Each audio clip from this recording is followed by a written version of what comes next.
And so Sunni Ali continued his legendary campaign of conquest across Western Africa, eventually dominating several surrounding groups, including the Mossi, Dogon, and Fulani. By 1471 AD, he conquered the wealthy trading city of Dijonais. The city of Dijonais was located south of Timbuktu in modern-day Mali, and formed part of the trans-Saharan trade routes at that time. The Saharan region stretches from Western Africa to Eastern Africa and also encompasses much of Northern Africa.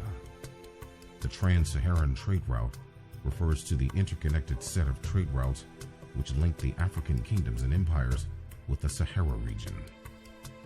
The trade routes transported goods such as gold, copper, cola nuts, fruit, linen, cloth, glass, ivory, hides, and ostrich feathers via the African Muslim merchants. Capturing Dijonais was a key strategic move for Sunni Ali. Now, Abdul Rahman al-Sadi was an African scholar and author of the chronicle Tariq al-Sudan, which documents much of the history of the Songhai Empire. Al-Sadi provides the following description of Dijonais. Dijonais is one of the great markets of the Muslims. Those who deal in salt from the mine of Tagaza meet there with those who deal in gold from the mine of Bitu. This blessed city of Dijonais is the reason caravans come to Timbuktu from all quarters north, south, east, and west. Dijonais is situated to the south and west of Timbuktu, beyond the two rivers.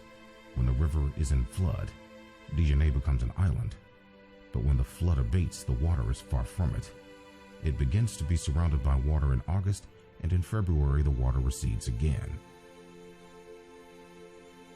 According to Al-Sadi, the siege of Dijonais lasted 7 months and 7 days, and culminated in the surrender of the town and the death of its ruler.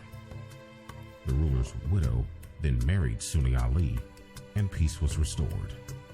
Under him, the Songhai Empire now incorporated 3 of the greatest trading cities in the area, namely Gao, Timbuktu, and Dijonais, all 3 of which had once been part of the Empire of Mali.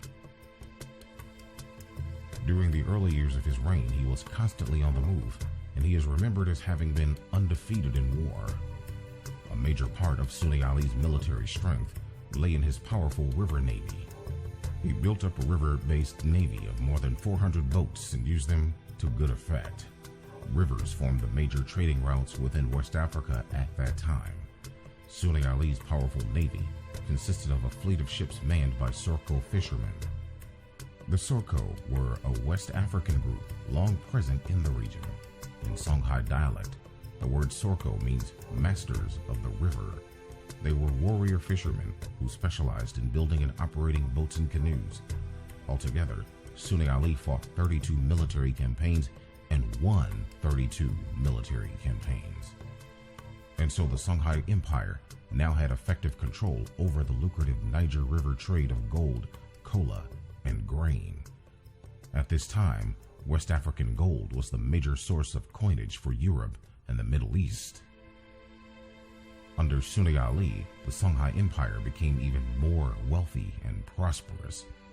For example, by 1476 AD, Sunni Ali controlled the inland delta region of the Niger to the west of Timbuktu and the lakes region to the south. Regular patrols by his navy kept the trade routes open and tribute-paying kingdoms peaceful.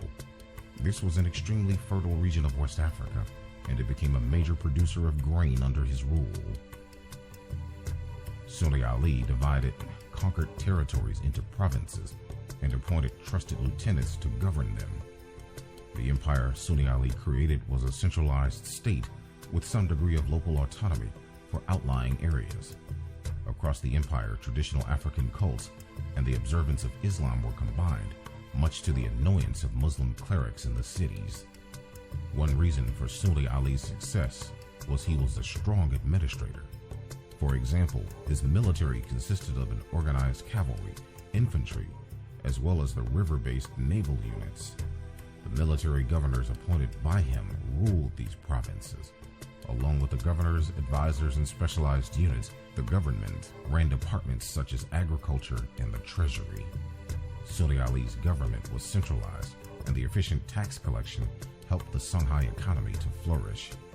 Sunni Ali, being an effective war strategist, often changed his residence, reorganized his armies, and continuously launched numerous military campaigns, gradually consolidating more power for the new empire in the West African region. Sunni Ali eventually died in battle in 1492 AD and was mummified as part of his burial. He is remembered as a great military strategist and undefeated warrior.